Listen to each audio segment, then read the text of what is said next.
if you're listening to anybody, whether it's an organization or a podcaster, I would say, what do they have to lose? What is the consequence if they actually spread a lie, right? Can they be sued? Can they actually lose a reputation? Is there a consequence? Have they spread lies before and there was no consequence to them, and so therefore they could spread lies again?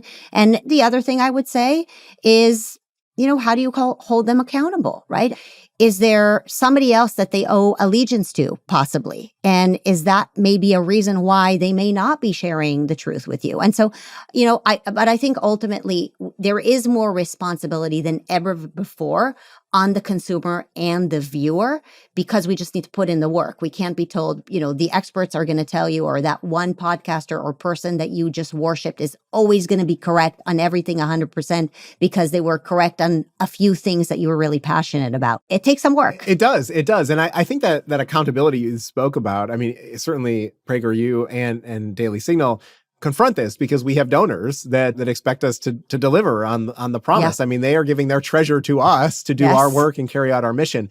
And I suppose that on a certain level, if you run a Substack newsletter, you have supporters who are making a financial commitment to you, and you will ultimately hold them accountable, whether you renew your support for them or not. But that is probably one of the best ways that the American people can make that judgment call about who is telling the truth, because that's ultimately, I think, what we're all after. And it's so important to have the mechanisms in place to be able to do that.